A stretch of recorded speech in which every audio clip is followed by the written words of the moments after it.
गणित, ये एक ऐसा शब्द है जिसे सुनकर कुछ लोगों को डर लगता है तो कुछ का सपना होता है 80 में से 80 लाने का।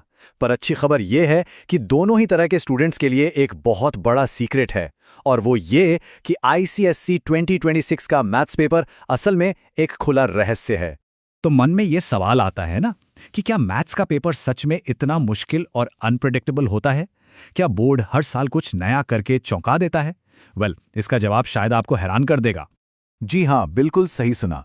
पिछले 10 सालों के पेपर्स को अगर हम ध्यान से देखें तो एक पैटर्न साफ नजर आता है, और इसी वजह से ये पेपर अब लगभग एक ओपन सीक्रेट बन चुका है। ठीक है, तो चलिए इस ब्लूप्रिंट को डिकोड करते हैं। आज हम समझेंगे कि पेपर का ये खुला रहस्य आखिर है क्या, फिर देखेंगे कि कैसे 40 मार्क्स की नींव रखी जा सकती है। इसके बाद बात करेंगे कुछ गारंटीड फ्री मार्क्स की और उन 5 सवालों की जो लगभग लीक हो चुके हैं। हम ये भी जानेंगे कि कौन सी आम गलतियों से बचना है, और आखिर में 80 बाय 80 का पूरा गेम प्लान तैयार करेंगे। तो चलिए शुरू करते हैं। देखिए, सबसे पहले एक बात साफ कर दूं, ये जो पूरी स्ट्रैटेजी है ये एक स्टैटिस्टिकल प्रेडिक्शन है जो पिछले कई सालों के पेपर्स के डेटा पर आधारित है। मतलब यहां से एक स्मार्ट रास्ता तो पता चल जाएगा, लेकिन उस पर चलने के लिए लगातार प्रैक्टिस करना बहुत जरूरी है। मैथ्स में सिर्फ मेहनत ही नहीं बल्कि एक स्मार्ट स्ट्रैटेजी भी चाहिए। हमें यह समझना होगा कि अपनी एनर्जी कहाँ लगानी है ताकि कम मेहनत में ज्यादा मार्क्स मिल सकें। और सच्चाई यह है कि हर टॉपिक बराबर वेटेज नहीं रखता। जरा इस पर नजर डालिए। ये स्लाइड एक बहुत ही चौंकाने वाली बात बताती है। अकेले अलजेब्रा यानी बीजगणित का वेटेज 30% है और स्टैटिस्टिक्स और प्रोबेबिलिटी का लगभग 15%। मतलब ये दोनों यूनिट्स मिलकर ही पेपर का लगभग आधा हिस्सा बन जाती हैं। तो साफ है कि सबसे ज्यादा फोकस इन्हीं पर करना है।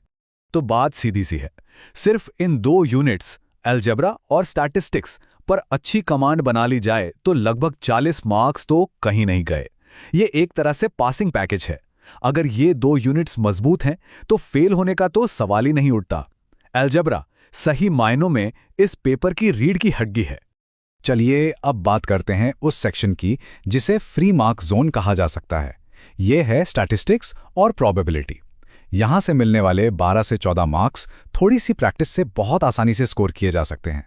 इसमें भी कुछ टॉपिक्स तो ऐसे हैं जिन्हें छोड़ना मतलब बेवकूफ़ी होगी। जैसे ओजाइव यानी क्यूमुलेटिव फ्रीक्वेंसी कर्व का सवाल तो गारंटीड है, आप लिख के ले लीजिए।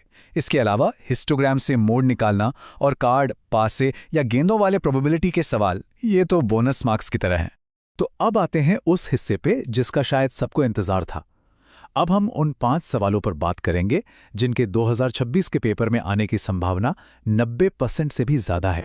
पहला सवाल जिसकी प्रोबेबिलिटी है 100%, ये पेपर में आना ही आना है, और ये है ओजाइव का सवाल।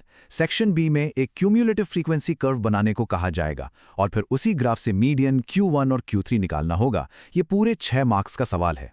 दूसरा कंफर्म्ड सवाल, इसकी भी प्रोबेबिलिटी 100%। ये हर साल आता है और 2026 में भी आएगा।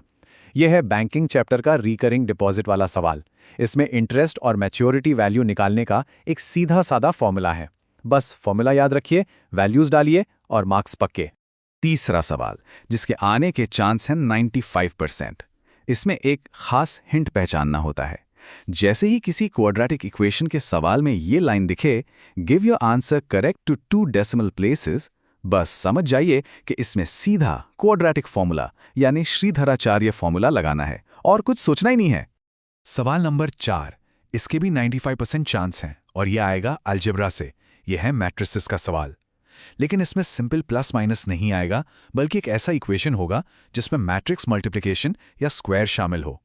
जैसे ए और बी मैट्रिक्स देकर एक्स निकालने को कहा जा सकता है, जहां इक्वेशन हो a² - 2b = 3x। और अब हमारा 5वां और आखिरी गेम चेंजिंग सवाल। इसके आने की संभावना है 90%। ये आएगा ज्योमेट्री के सर्कल्स चैप्टर से। इसमें साइक्लिक क्वाड्रिलेटरल और टैंजेंट सीकेंट प्रॉपर्टीज से जुड़े थ्योरम्स के एप्लीकेशन पर सवाल आते हैं। याद रखिए, यहां थ्योरम बताना नहीं, उसे अप्लाई करना होता है। ठीक है, स्ट्रैटेजी बन गई, इंपॉर्टेंट सवाल पता चल गए, लेकिन अब बात करते हैं उन आम गलतियों की, उन ट्रैप्स की, जहां अच्छे से अच्छे स्टूडेंट्स भी अनजाने में अपने मार्क्स गवा देते हैं। पहला ट्रैप है ट्रिग्नोमेट्री। अक्सर एक सवाल आता है आइडेंटिटी प्रूफ करने का, LHS = RHS, और उसके ऑप्शन में होता है हाइट्स एंड डिस्टेंसेस का सवाल। सलाह यह है कि अगर आइडेंटिटी प्रूव करने में 2-3 मिनट से ज़्यादा अटक रहे हैं तो उसे छोड़कर हाइट्स एंड डिस्टेंसेस वाला सवाल उठा लेना चाहिए। वो ज़्यादा सीधा और स्कोरिंग होता है। दूसरा ट्रैप है मेंसुरेशन। इसका एक गोल्डन रूल है, सारी कैलकुलेशन हमेशा एकदम आखिरी में करें। इससे होता यह है कि पाई जैसे टर्म्स अक्सर कैंसिल हो जाते हैं और कैलकुलेशन बहुत आसान हो जाती है। और हाँ, कंबाइंड सॉलिड्स के सारे फॉर्मूले तो टिप्स पर होने ही चाहिए। तो अब हमारे पास स्ट्रैटेजी है, इंपॉर्टेंट सवालों की लिस्ट है और कॉमन मिस्टेक्स से बचने का तरीका भी है। चलिए अब इस सबको एक फाइनल गेम प्लान में पिरोते हैं जिससे स्कोर 80 में से 80 तक पहुंच सके। देखिए, 80/80 लाना कोई जादू नहीं है। ये बस रोज के डिसिप्लिन की बात है। स्टेप 1, रोज कम से कम 1 घंटा अलजेब्रा और ज्योमेट्री को देना ही देना है। स्टेप 2, जो 5 लीक्ड सवाल बताए गए हैं उनकी इतनी प्रैक्टिस कर लीजिए कि वो रिफ्लेक्स एक्शन बन जाएं। और सबसे जरूरी स्टेप 3, हर सवाल के बाद अपनी कैलकुलेशन को डबल चेक जरूर करें, क्योंकि सबसे बड़ा दुश्मन सिलेबस नहीं, सिली मिस्टेक्स होती हैं। तो मैथ्स का पूरा ब्लूप्रिंट अब सामने है, स्ट्रैटेजी क्लियर है, रास्ता पता है। अब सवाल सिर्फ एक है कि इस जानकारी के साथ अगला कदम क्या होगा, और इसका जवाब पूरी तरह से मेहनत और प्रैक्टिस पर निर्भर करता है।